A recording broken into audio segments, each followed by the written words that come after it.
आज हम टेरिडोफाइटा के स्टीलर सिस्टम, जिसे हिंदी में रंभ तंत्र कहते हैं, उसके बारे में जानेंगे। हम ये जानते हैं कि जब हम लोअर ग्रुप्स एल्गी और ब्रायोफाइटा पढ़ने के बाद जब टेरिडोफाइटा के मेंबर्स को पढ़ना शुरू करते हैं तो उनके एनाटॉमी में हम एक बहुत बड़ा अंतर देखते हैं, और वो अंतर होता है उनमें प्रेजेंट वेस्कुलर बंडल या संवहन पूल की उपस्थिति की वजह से। और ये जो संवहन पूल हमको टेरिडोफाइटा में दिखाई देते हैं, इन्हें कॉमनली स्टील का नाम दिया गया था। यह एक ग्रीक वर्ड है स्टील, जिसका अर्थ होता है कॉलम। और कॉलम इसलिए वर्ड है क्योंकि हम ये जानते हैं कि जब हम हायर प्लांट्स को देखते हैं तो उसमें रूट्स से लेकर लीफ तक, जड़ से लेकर पत्ती तक, ये वेस्कुलर सिलेंडर एक कॉलम के रूप में होता है। और इस वजह से रूट्स जो पानी और मिनरल्स को एब्जॉर्ब करती हैं, वो इस कॉलम की सहायता से लीफ पेड़ के ऊपर के भाग तक पहुंचता है, और पत्तियां जो खाना बनाती हैं वो इन्हीं कॉलम की मदद से रूट्स तक पहुंचता है, जिससे पूरे प्लांट को खाना और पानी की सप्लाई प्रॉपर तरीके से हो पाती है। तो इसलिए ये एक बहुत ही महत्वपूर्ण तंत्र है हायर प्लांट्स के अंदर उनके सर्वाइवल के लिए। तो हम वेस्कुलर बंडल्स में जनरली जाइलम और फ्लोएम पढ़ते हैं, लेकिन जब हम बात स्टील की करते हैं तो जाइलम और फ्लोएम के अलावा हम अगर पिथ प्रेजेंट है तो उसको भी हम इसे इंक्लूड करते हैं। इसके अलावा हम ये मानते हैं कि पेरिसाइकिल जो कॉर्टेक्स और वेस्कुलर बंडल्स को अलग अलग करने का, डिलिमिट करने का काम करती है, वो भी इस स्टील के अंदर शामिल की जाती है। तो ये जो कंसेप्ट है स्टील का, जिसमें कि हम पेरिसाइकिल से लेकर पिथ तक इसको हम प्लांट के अंदर देखते हैं, स्टील कहलाती है। और ये टर्म सबसे पहले वॉन टीगमान और डूलिएट ने 1886 में प्रपोज की थी।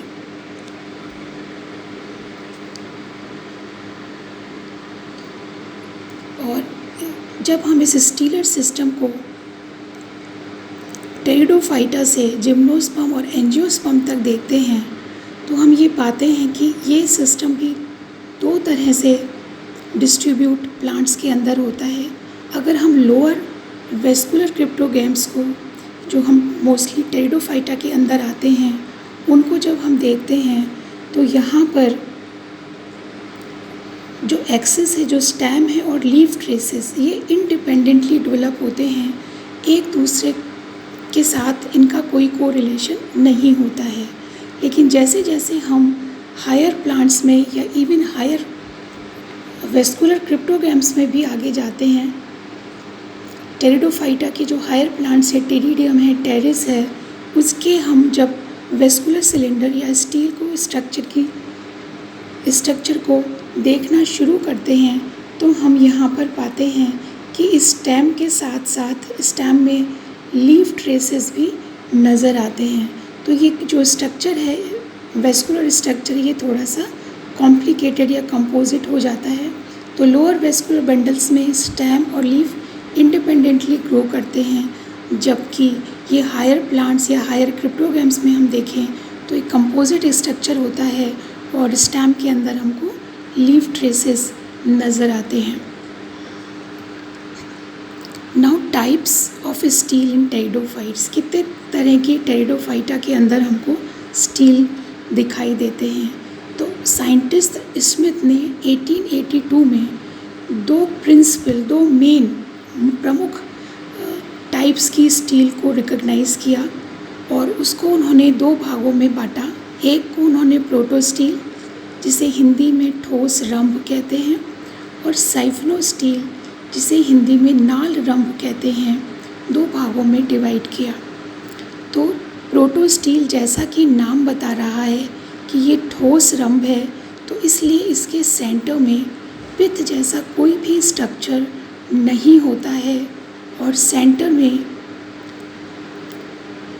वेस्कुलर बंडल का जो जाइलम है वो प्रेजेंट होता है और वो चारों तरफ से फ्लोएम से घिरा हुआ होता है। तो एक ऐसी स्टील जिसके सेंटर में पित्त के स्थान पर जाइलम है और चारों तरफ से वो जनरली पित्त से फ्लोएम से घिरा हुआ होता है, प्रोटोस्टील कहलाता है।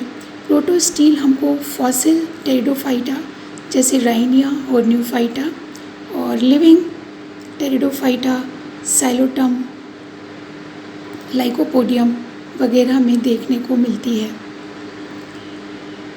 जब हम प्रोटोस्टील को स्टडी करना शुरू करते हैं जिसमें कि नाल रंभ या रंभ नहीं पाई जाती, पित्त नहीं होती है, तो उसको भी हम 4 प्रकार से प्लांट्स के अंदर देख पाते हैं। तो इन 4 प्रकार में से एक प्रकार कहलाता है हैप्लोस्टील। हैप्लोस्टील सिंपल प्रोटोस्टील है जिसमें सेंटर के अंदर जाइलम है और चारों तरफ फ्लोएम प्रेजेंट है। इसका एग्जाम्पल हम राइनिया, सेलेजिनेला, लाइकोपोडियम के रूप में ले सकते हैं। फिर प्रोटोस्टील का ही एक और प्रकार एक्टिनोस्टील हमें दिखाई देता है और एक्टिनो जैसा कि नाम बता रहा है, यहाँ पर जो जाइलम सेंटर में प्रेजेंट है ये स्टार शेप्ड होता है और ये लाइकोपोडियम सिरेटम में हम इसे देख सकते हैं। फिर हमें हैप्लोस्टील का एक और टाइप प्लेक्टोस्टील देखने को मिलता है। यहाँ पर भी जाइलम सेंटर में ही होता है, लेकिन वो एक पूरे सर्कल के रूप में ना होकर स्टार शेप में भी नहीं होता, बल्कि छोटी छोटी प्लेट्स के रूप में सेंटर में ये होता है। प्लेट के फॉर्म में पैरेलल जो प्लेट्स हैं वो सेंटर में जाइलम की कई सारी होती हैं और इसका एग्जाम्पल हम लाइकोपोडियम की दूसरी स्पीशीज़ क्लेवेटम, वॉल्यूटाइल आदि में देख सकते हैं। इसी प्रकार इसका थर्ड टाइप हैप्लोस्टील का हमें दिखाई देता है, फोर्थ टाइप मिक्स्ड प्रोटोस्टील के फॉर्म में। और जैसा कि नाम बता रहा है मिक्स्ड प्रोटोस्टील, तो यहाँ पर जाइलम और फ्लोएम के छोटे छोटे ग्रुप्स आपस में मिक्स होते हैं। तो हम ये नहीं कह सकते कि सेंटर में जाइलम है उसके चारों तरफ फ्लोएम है, तो छोटे छोटे ग्रुप्स जाइलम के और फ्लोएम के आपस में मिक्स्ड सेंटर में होते हैं, लेकिन पित्त यहाँ पर नहीं होती, इसलिए ये हैप्लोस्टील में ही आता है। और इसका एग्जाम्पल हम एक और स्पीशीज़ लाइकोपोडियम की लाइकोपोडियम सरनम में देख सकते हैं। तो हैप्लोस्टील एक ऐसा स्टील जिसके अंदर सेंटर में पित्त नहीं है, जाइलम है, और जाइलम की अलग अलग शेप होने की वजह से इस हैप्लोस्टील को हम अलग अलग ग्रुप्स के अंदर डिवाइड करते हैं।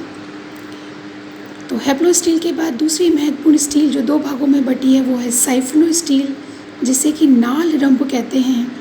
और इसको हम बहुत आसानी से समझ सकते हैं कि ऐसी मॉडिफाइड प्रोटोस्टील जिसके सेंटर में अब पित्त की संरचना आ जाती है। अब पित्त यहाँ पर सेंटर में आ जाता है और उसके चारों तरफ फिर जाइलम और फ्लोएम का बनना दिखाई देता है। तो फिर इसलिए हम इसको साइफिनोस्टील, क्योंकि साइफन का मतलब होता है सेंटर में साइफन या नाल या ट्यूब का बनना, तो साइफिनोस्टील या फिर मेड्यूलेटेड स्टील, क्योंकि पित्त को हम मेड्यूला भी कहते हैं, तो इसको हम साइफिनो और मेड्यूलेटेड स्टील भी कहते हैं। और इसमें भी हमको फिर साइफिनोस्टील में भी 2 तरह की स्टील दिख सकती है। एक ऐसी स्टील जिसमें लीफ ट्रेसेस प्रेजेंट नहीं हैं, और ये इस तरह की जिसमें कि लीफ ट्रेसेस नहीं हैं क्लेडोसाइफिनोस्टील कहलाती है। और ऐसी साइफिनोस्टील जिसके अंदर लीफ ट्रेसेस दिखाई देते हैं। और सेकेंडली ऐसी जिसमें कि जो फ्लोएम है वो भी हमें 2 तरह से दिखाई देता है, फाइलोसाइफोनिक स्टील कहलाती है। इसमें लीफ ट्रेसेस और ब्रांच ट्रेसेस दोनों ही इसमें मिलते हैं।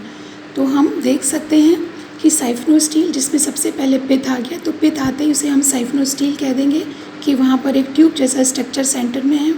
फिर साइफिनोस्टील अगर उसमें लीफ ट्रेसेस प्रेजेंट नहीं हैं तो फिर वो क्लेडोसाइफोनिक है, और लीफ ट्रेसेस तो प्रेजेंट हैं ही और ब्रांच ट्रेसेस भी आ जाते हैं तो फिर हम उसे फाइलोसाइफोनिक स्टील कहते हैं।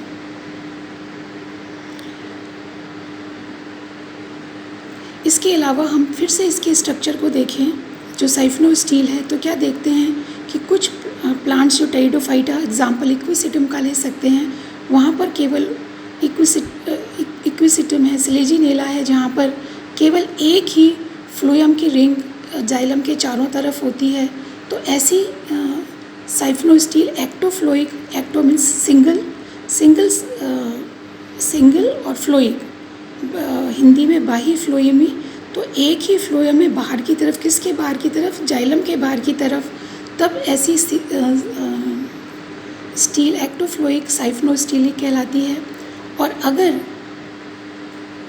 फ्लोएम स्टील जाइलम के दोनों तरफ प्रेजेंट है, दोनों तरफ का मतलब जाइलम के बाहर भी है और अंदर भी प्रेजेंट है, तब ऐसी स्टील एम्फीफ्लोइक साइफिनोस्टील या हिंदी में उभयफ्लोएमी नाल रंग के नाम से जानी जाती है।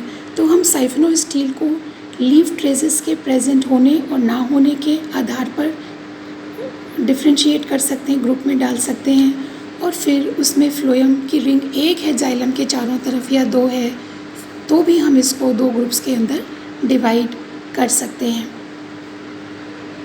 इसके और एम्फीफ्लोइक का एग्जाम्पल हम मार्सिलिया ले सकते हैं। फिर है मॉडिफिकेशन ऑफ साइफिनोस्टील।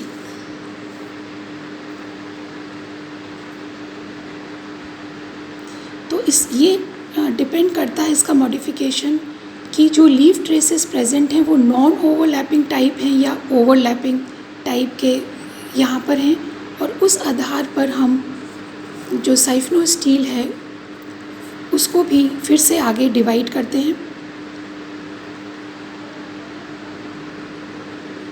इसमें सबसे पहला एग्जाम्पल आता है सोलेनोस्टील, नली रंभ इसका नाम है हिंदी में। ये एक इस तरह की साइफिनोस्टील है जिसमें कि जो लीफ गैप्स हैं वो नॉन ओवरलैपिंग होती है, जो लीफ ट्रेस हैं, लीफ गैप्स हैं, वो एक दूसरे को ओवरलैप नहीं करते हैं, और इसलिए इसको हम सोलेनो या नली रंभ कहते हैं। और सोलेनो स्टील भी एक्टोफ्लोइक भी हो सकती है और एम्फीफ्लोइक भी ये हो सकती है, जो अभी हमने डिस्कस किया है। फिर है डिक्टियोस्टील। डिक्टियोस्टील को जाल रंभ हिंदी में कहते हैं। ये बिल्कुल उसके डिफरेंट है सोलेनोस्टील के। यहाँ पर जो गैप्स हैं, लीफ गैप्स हैं, वो एक दूसरे को ओवरलैप करते हुए दिखाई देते हैं, और ओवरलैप करने की वजह से स्ट्रक्चर इसका कॉम्प्लेक्स हो जाता है। ये सिलेंडर्स इसके अलग अलग से नज़र आने लगते हैं, जैसे कई सारे छोटे छोटे वेस्कुलर बंडल्स यहाँ पर बन गए हों, तो इसको हम डिक्टियोस्टील कहते हैं। और एक बंडल को अगर हम अलग से देखें जिसका पूरा अपना पेरीसाइकिल एंडोडर्मिस है, तो फिर वो मेरिस्टील कहलाती है। फिर थर्ड टाइप इसमें आती है पॉलीसाइक्लिक स्टील, बहुचक्रीय। बहु जैसा कि नाम बता रहा है कि अगर एक से ज़्यादा स्टील सेंटर में प्रेजेंट हैं तो फिर वो पॉलीसाइक्लिक साइफिनोस्टील कहलाती है। पॉलीसाइक्लिक साइफिनोस्टील भी सोलेनोस्टेलिक हो सकती है अगर वहाँ पर जो साइकिल है उसका जो स्ट्रक्चर है वो सोलेनोस्टील जैसा है, और अगर वो डिक्टियोस्टील्स कई सिलेंडर्स में बटा हुआ है तो फिर वो पॉलीसाइक्लिक डिक्टियोस्टील कहलाती है। तो इस तरह से हम देखते हैं कि टेरिडोफाइटा, जहाँ पर कि हम सबसे पहले वेस्कुलर बंडल्स का बनना पढ़ते हैं कि किस तरह से जाइलम और फ्लोएम बने, तो एक प्रिमिटिव वेस्कुलर बंडल से लेकर हायर फॉर्म तक के वेस्कुलर बंडल्स हमको टेरिडोफाइटा के ही प्रिमिटिव प्लांट से लेकर हायर प्लांट्स के अंदर देखने को मिलते हैं। इसलिए टेरिडोफाइटा के प्लांट्स स्टीलर सिस्टम के ऑर्गेनाइजेशन, उनका डेवलपमेंट और उनका इवोल्यूशन तीनों ही प्रकार को दर्शाते हैं। Thank you.